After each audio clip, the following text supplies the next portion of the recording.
Hoje nós vamos pegar a nossa câmera e vamos para outra aventura incrível!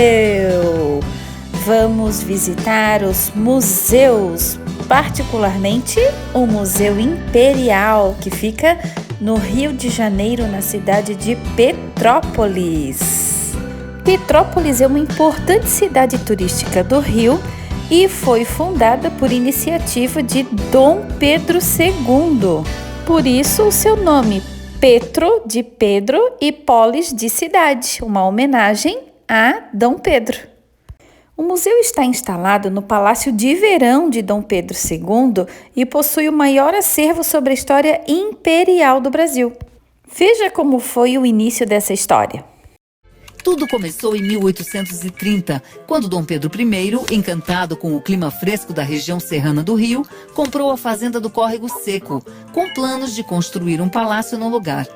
A vida tomou outro rumo e o sonho só se concretizou nas mãos de Dom Pedro II, que fez ali a sua residência favorita de verão. Imigrantes europeus, principalmente alemães, foram incumbidos de levantar a cidade de Petrópolis, construir o palácio e colonizar a região. Anos depois, com a proclamação da República em 1889, a família imperial foi exilada na Europa.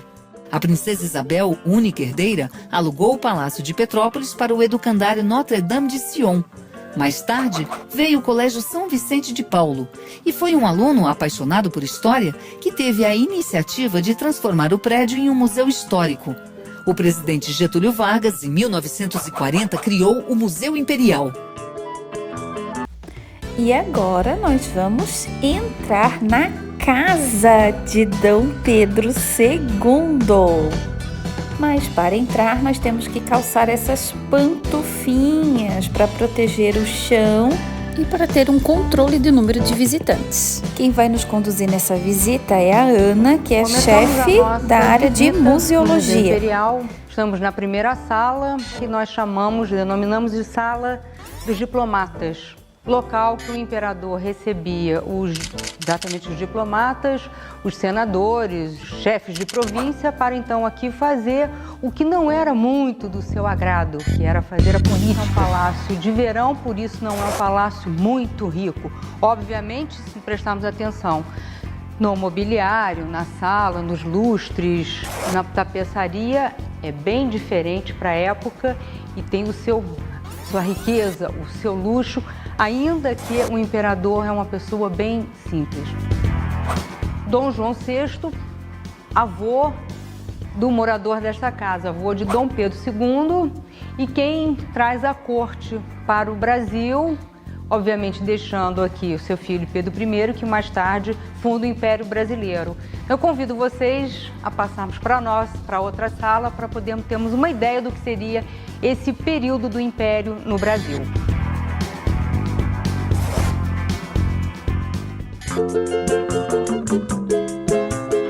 Entrando na sala de jantar, a começar pelo lustre, que é o que chama a atenção quando entramos na sala.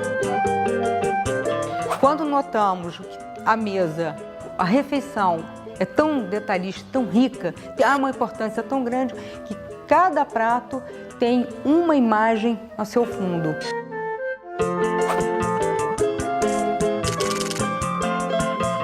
Como um outro móvel que destacamos, que é o etagère, que é um móvel que praticamente desapareceu do mobiliário dos dias de hoje, principalmente em sala de jantar, e a riqueza com que ele é trabalhado.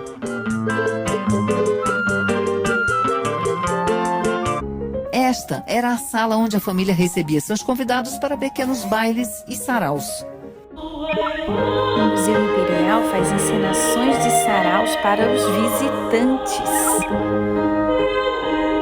Sarau, nesse caso, é um evento particular onde as pessoas cantam e leem poesias.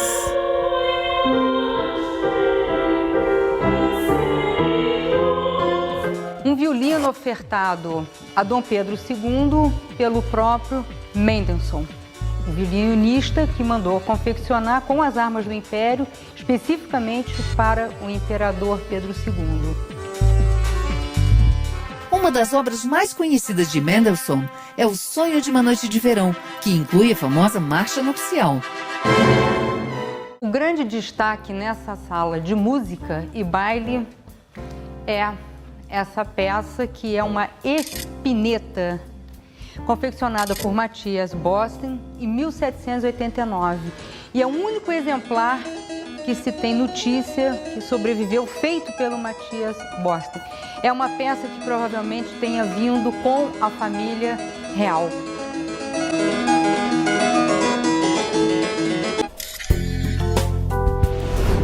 Esse era o gabinete de trabalho de Dom Pedro Augusto, neto mais velho de Dom Pedro II.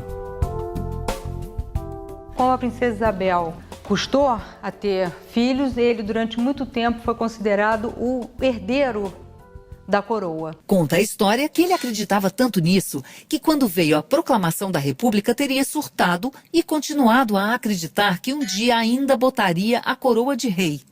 E é uma saleta de trabalho, novamente com móveis ricamente detalhados, as patas, que é muito utilizado no século XIX, e as armas do Império. Pela primeira vez a gente dá um destaque às armas do Império do Brasil, que é feito em miolo de sabugo de milho. O Museu Imperial, em 1940, data de sua criação, recebeu, por transferência do presidente Getúlio Vargas, um dos 4 tronos que pertencia ao Império Brasileiro, a Dom Pedro II. Um deles foi transferido para o Museu Imperial. A Sala do Trono é fictícia, não existia na época do Paço de Petrópolis. Vamos conhecer agora o arquivo histórico do museu, que abrange períodos do século XIII ao XXI. Seu acervo está dividido em 3 categorias: documentação textual, iconográfica e cartográfica. Essa documentação vem para o museu através de doações, legados, transferências, compras, comodatos. E tudo está disponível para o público fazer pesquisas. Quem quiser também pode usar a internet. Neste prédio anexo ao palácio fica a Sala das Viaturas. Ela guarda exemplos de meios de transportes dos séculos XVIII e XIX, como por exemplo essas cadeirinhas de arruar. Carregadas por homens, elas serviam para pequenos passeios. Essa é a berlinda de aparato, usada por Dom Pedro II. Aqui ao lado fica a locomotiva que fez a última viagem da Estrada de Ferro Príncipe do Grão-Pará, um prolongamento da primeira ferrovia do Brasil, a Estrada de Ferro Petrópolis. Ela ia de Magé, região metropolitana do Rio, para Petrópolis. Serviu de meio de transporte para Dom Pedro II durante o final do Império e encerrou suas atividades em 1965. Os jardins do museu também valem uma visita. Aqui existem árvores centenárias e é super tranquilo para relaxar. Vamos a Petrópolis, região serrana do Rio de Janeiro, para continuar nossa visita ao Museu Imperial, que guarda a memória do Império Brasileiro, principalmente do Segundo Reinado. O palácio onde fica o museu foi construído para realizar um sonho antigo da família imperial, que era ter uma casa de verão fora da cidade do Rio de Janeiro, onde sofriam muito com o calor. O sonho só foi concretizado no reinado de Dom Pedro II, que utilizou a casa com sua família até a proclamação da República.